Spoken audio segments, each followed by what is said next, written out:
I still do it this way.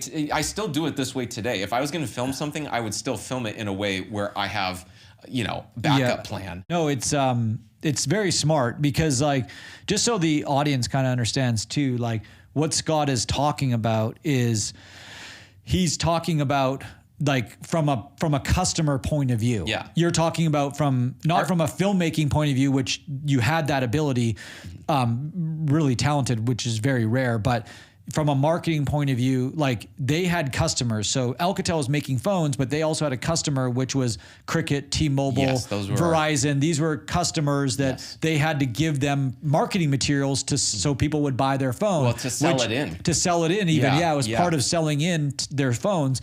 And then the on top of that was when you guys were selling in, you're supplying the marketing materials that sell the phone.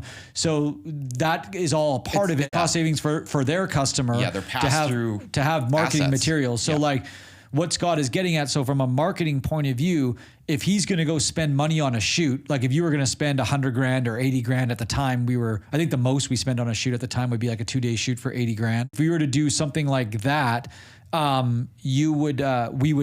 trying to maximize the amount of content. Like for me, like that's how I was trained essentially by working with you. So it's like, that's still what I apply to this day is like, let's maximize as much footage as we can for our client. Yeah. So what Scott developed here was why lifestyle worked over having audio in it, like we're talking MOS and audio, is because with audio, it slows your shoot down. So like we did everything MOS where we could just shoot awesome shots of the phone, of the actors, and we had a rhythm. We'd always shoot like a wide, a close up, the phone screen, the back of the phone, to always have these different angles to recut it however is needed for whatever notes they would have. But Scott's point is right, is that in marketing, they would want to like change things, and we were still able to thread some sort of story in there. So Scott was always able to pivot.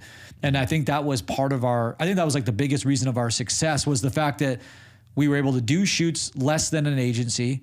We were able to, and it looked great. Yeah. We were able to work direct with you guys. Like the production company was working directly with the client, opposed to where if there's an agency, the agency is dealing with the client, and then they're just going, oh, you have $100,000 for a shoot? We'll give the production company 40. So instead you were getting the value of going directly with production to see it on screen, right? And then we were able to deliver assets, and then we were able to work faster because I'm going directly to you. So because we would shoot this thing in 2 days and have an edit turned around to you in a week. And then you were able to go, great. And that was part of our success too, as I remember, is that people liked how fast we were able to work. We did move extremely quick.